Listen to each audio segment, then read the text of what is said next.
Hello, everyone, and welcome to week 5 of Couch to Clutch. Last week on Sunday, I had a race in Bangalore, and it was a 50 kilometers amateur cycle race. It was a crit race, so criterium, it's called a criterium race where you usually it's a high intense, high speed bicycle race on a closed circuit, and the circuit was 16 kilometers.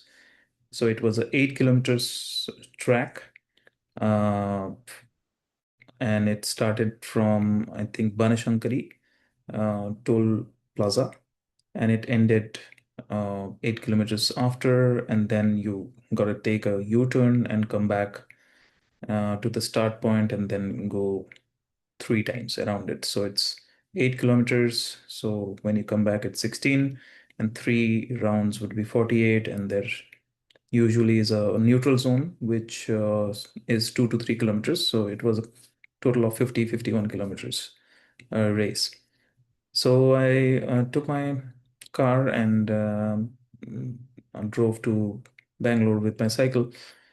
And I collected the bib from the expo. A bib is usually um, it has a RFID tag so that they can register the time. They can in their laser, I think there are some laser trackers where when you pass through it, the RFID tag registers that you have crossed, so that they can, note down the time when you crossed it. So usually that has to be on the bike, on the cycle, the back of the cycle on the seat post. That's where you put it on and then go for the race. So I collected the bib, collected my jersey, had my name written on the back of the jersey. It was a pretty cool um, expo. And I met some of my friends from Delhi, Malay and Vishu, and some of their friends as well. And they were pumped up for the next day's event as well. They wanted to go for a recce as well. I also started to go for a recce. A recce is a reconnaissance ride where you go to the track and you inspect the track. It's a preparatory scouting or test run for the cycling event before the major event.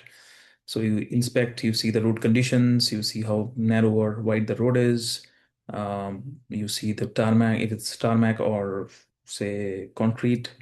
So there's a lot of things that you inspect. You sometimes inspect the wind direction as well, so that you know which direction to rely on when you have to take shelter behind other wheels, and when to push forward when the wind is behind your back. So there's a lot of factors, aerodynamic drag, and stuff that wind resistance sometimes impacts. So you need to have a good idea before the day of the event that if it's suitable, the more knowledge that you have, the better for you to decide when you are doing the real-time racing. So it's more about information, right? Just like how special forces go for a reconnaissance before the actual attack. They gather as much information as they can so that they can weigh the factors. So same thing. It's just a little bit less life-threatening, that's all. So reconnaissance, right? So I went there. Sadly, the track was not open for cycles at that point because it's a access control uh, toll plaza where you have to go through. So it's either two-wheelers, motorbikes, or four-wheelers. So I had a four-wheeler, so I just drove through it. I saw that the track was pretty narrow. So it was a two-lane road, and it was a four-lane road, but the four lanes were not available for racing.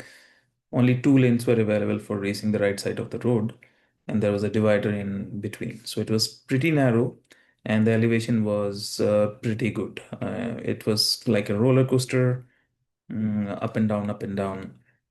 There were two big, I think one big hill and one small hill. So basically, if you have to pass through all of those six times, that is like 12 hills. So basically, the race was going to be 12 hill repeats. And I instantly knew that my power to weight ratio, since it's low compared to others, it's going to be a problem because on hilly sections, your power to weight is everything. So I did not have much from the word go. When I saw the track, I knew it, and it was more than a 1% average elevation. So if it was like 50 kilometers, the elevation was around 550 meters in total. So I knew right away that uh, probably I'm going to struggle the next day. So, so I went and started uh, to analyze how to handle this.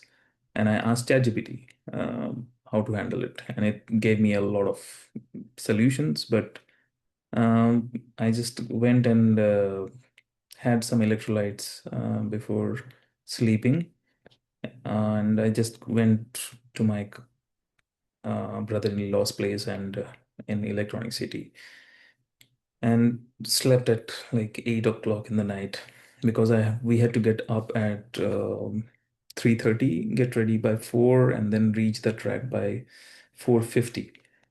That was the reporting time, and it was like a 50 minutes, 45 minutes drive from that place.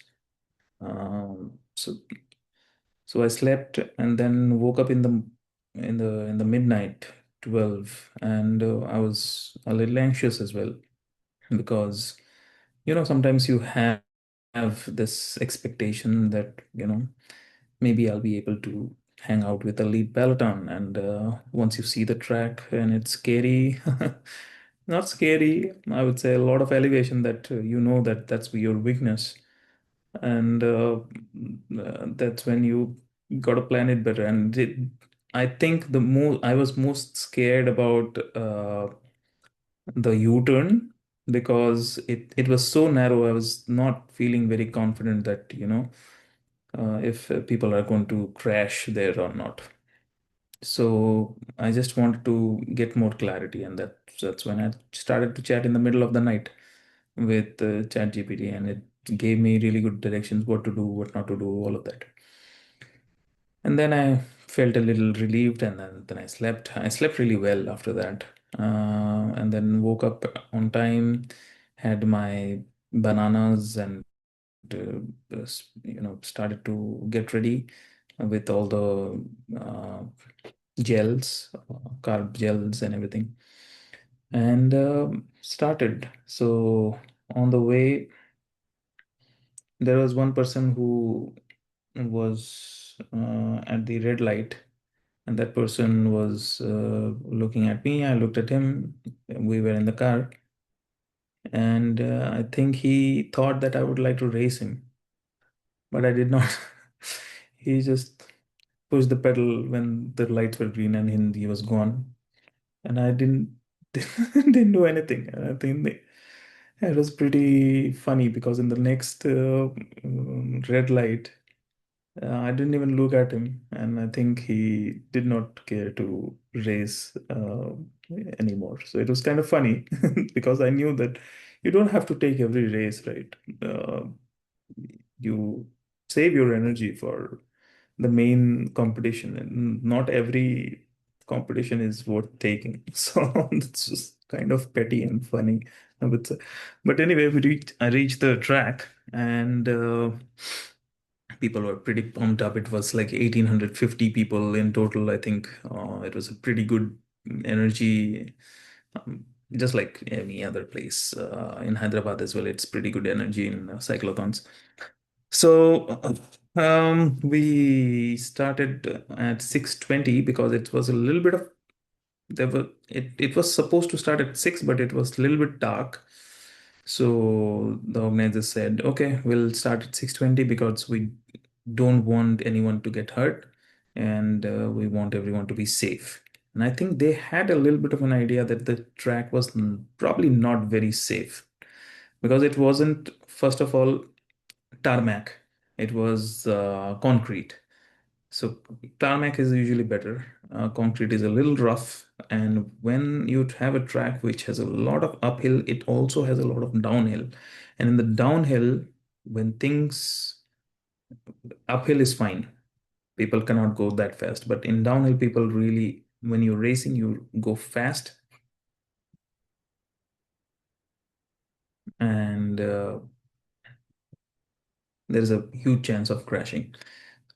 And if you have U-turns around those downhills, that is even worse, because then that's when, in amateurs, I think people might not have the right idea when to brake and when to not. So I was a little apprehensive about that from the last night as well. Like, protect yourself. You can race another day if you don't get hurt. Because injury, coming back from injury, it just puts you so much behind in terms of fitness. So at all costs, just prevent injury as much as you can. So we started. I was fortunately able to start at the front. Not at the front like with the front 20, 30 riders, I would say. So Malay and Sanjeev Sharma, these guys, they were all there, and I stuck behind Malay for some time. I stuck behind Malay. It was pretty dark. I couldn't see much when I started, and I told Malay that, bro, it's a little dark. He didn't really care. He was like, okay, it's fine. So he started. He, I think in his time trial pace, because everyone was going pretty crazy in the start, and usually that's the case. They just want to drop the mid-level players early on so that the front peloton does not have a lot of riders. So I was going above threshold after a couple of minutes at more than 300 watts, and I kept going. I was stunned because I had never done above threshold for such a long time, such a long duration. And I followed Malay as much as I could. It was around 6, 7 minutes that I chased him, but he was gone. He was, when the uphill came, he was gone. And I stuck behind another rider who I thought will be able to catch the lead peloton. I could see the lead peloton, by the way. It was like 100 meters ahead of us. So I thought that in when the downhill comes, I'll be able to apply some, because I have an advantage with weight, I'll be able to catch them. And they were in, I would say, they were in distance, in catching distance. And then I saw Sanjeev Sharma just zoop past me like rocket. He was on a time trial pace, and he was pretty committed to catch those guys. He started in the back, I think, and that's why he had to do that.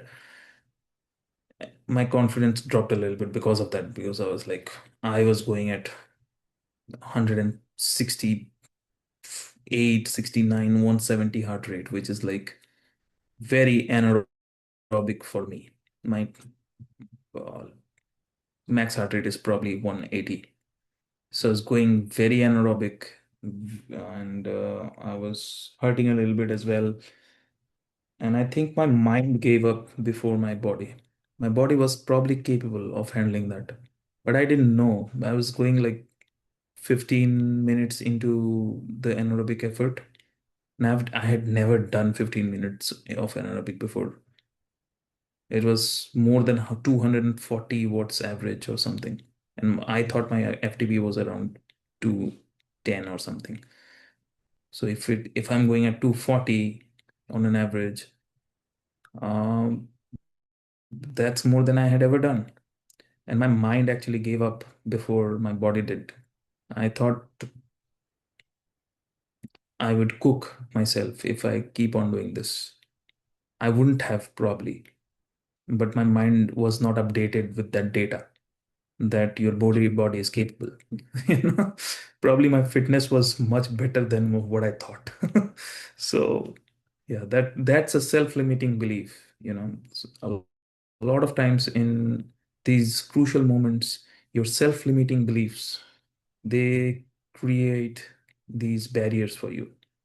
Even though your body is capable, your mind is not ready to accept that. And I stuck behind that rider, and that rider was not even going to catch those guys. I chose the wrong wheel, I think.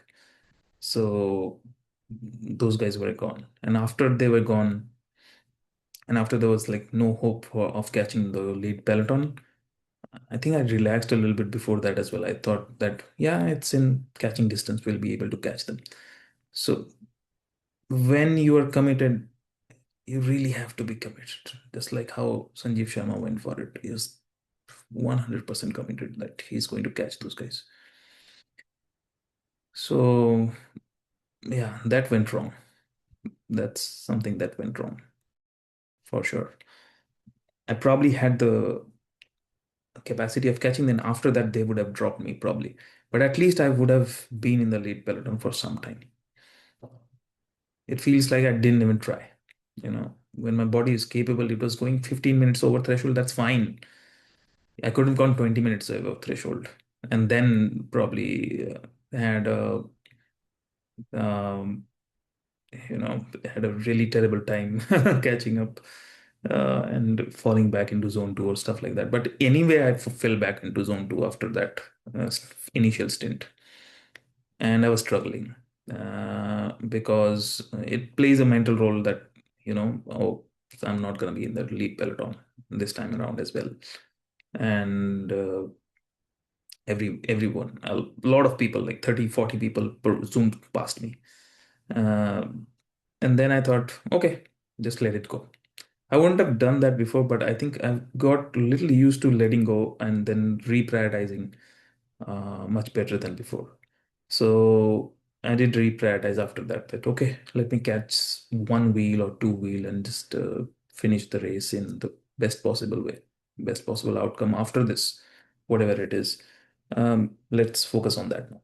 Uh, so I started to get behind a few wheels, started to race a few people, and started to enjoy the race actually because it was going downhill. It was pretty cool at some points. And at the end of, I think, 1.5 laps, there was this girl gang who had caught up to us. And they started 5 minutes after us. And they were the lead peloton of the girls racing. And Vishu was one of them.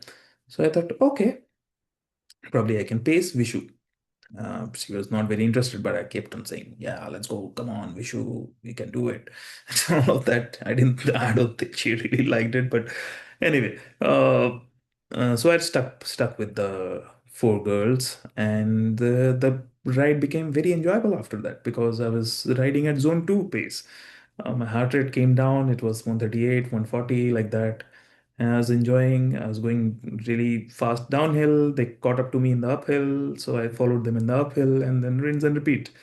They were hurting a little bit probably, but I was enjoying. I could have gone faster, but anyway, they would have caught me because anyway there was no like four people gang that was going together, and I would have gone and caught some guy who was riding a little faster and then try to be on their wheel for some time. But then, yeah, I thought it was much better to just hang out with the girls. And we did hang out till the end. I tried to pace Vishu a little bit as well. I said, okay, we have two hills left. We have one hill left. Let's go, sprint finish and all of that. But something terrible happened at the sprint finish. Two of the girls crashed really bad. And I saw that for a split second, I thought, oh my God, should I go and I should go and help those people. And then I thought, no, first let me finish the race, then I'll come back and help those girls. So yes, I sprint did not really sprint finish, but yeah, I put some effort. Like okay, a little bit above threshold and I finished the race. Then I found out that Vishu had a podium. So I was very happy about that as well. That okay, one of our friends, she got the podium. She was third. Of course, the two girls who were sprinting, they would have finished before her, but it's fine. Mm. So I went back and checked with her if she's fine. She said, yeah, she's fine, but the two girls, they had a crash and they were complaining a lot. Malay and the other guys, they were saying it's a very dangerous track. A lot of crashes can happen. Sanjeev Sharma crashed and he got hurt as well. So, and a lot of people were just complaining that it was the finish line was not on a steep hill. It was kind of it was a big hill before that, so we come down with a lot of speed, and then there is a little bit of an uphill. So the finish was not really at an uphill, which ideally it should be, because when you are sprinting from downhill, it gets really, really fast. Malay showed me the data. He was going 70 kilometers per hour on that downhill. I had gone 60 plus on that downhill. So it was dangerous, yes, for sure. But it was enjoyable. The track is great. It's great for professionals, I would say. It's narrow, it's technical, and it's a lot of hills. So it's great for pros. But amateur racing, people can misjudge and you can end up in a crash. So for amateur racing, I don't think it's a very good track, the Bangalore one. But anyway, next year I'll be looking at the same track and get a better power to weight ratio and expect some outcome there, I would say. And the winners of the men's category, they are all featherweight who won. None of them are like muscular sprinters. None of them. All the top three guys, they're under 60 kilos or something. So yes, this is a power to weight ratio track that Bangalore has. Delhi is the exact opposite. It is a sprinter's paradise. We're really flat. Whoever has the most power wins. Simple as that. So, whoever has the neuromuscular sprinting power as well, that person wins. So different tracks, different strategies, of course. So that's why you'd have to do these recce rides, reconnaissance rides before the race. So that's one learning from the last week, that sometimes your mind has to get updated with the data that whatever your body is capable of. You really need to listen to your body and those moments, those very fast moments, to take those fast decisions. uh, Lean into your body consciousness rather than what's your mind saying. The mind might want to self-preserve itself, but it's a race and you have to commit real hard. Uh, so I'm not going to do that mistake again next time. And the next race, the big race, is in Chennai. I'm not going to the Noida one this time around, but next year probably I'll put. It's usually in March, and the Chennai one is in September. So we'll see where I am till September, where my fitness is. Expecting some good results there. This time I was 84th among the 50 kilometers amateur category, and my age category rank, I'm not too sure, might be 15, 10, 15, I don't know, somewhere down there. It's not like a podium on the age category even. Malay, I think he was 19th, and he might be among the podium finishers in his age category. He did finish with the lead peloton, by the way. So their time was 1:23. My time was 1:45, I think. So let me show some data as well from this week. So this was the race. So 46 for 50.7 kilometers. I started the clock a little bit earlier. Um, TSS 159, elevation gain 527. It was close to 550 actually. The elevation gain and elevation loss is usually the same. The elevation loss was 550. The elevation gain is 527. Sometimes the data is skewed towards more towards loss than gain, but eventually because it's a crit, the loss and the gain is should be identical, right? Okay, average speed was 28.6. Normalized power was 194. It was more than 200 for a very long amount of time. I just chilled in the later half, so the average normalized power just came down. Average heart rate was 151, so it was mostly in, I would say, zone 3 tempo base. Yeah, anaerobic in the beginning, zone 2 sometimes later. So yeah, the average was around 151. So that's about it for this week. Next week, I have a club run, Hyderabad club run, 21.5 kilometers. Um, Sunil just updated this to 38 is what he's expecting with the average pace of 722. I'm feeling pretty confident that I'll probably will be able to do this pace, do this time around. So that's about it for this week. We'll meet you next week. And until then, take care and bye bye. I'm Rajit, and this is Daddy of a Cyclist. Bye bye.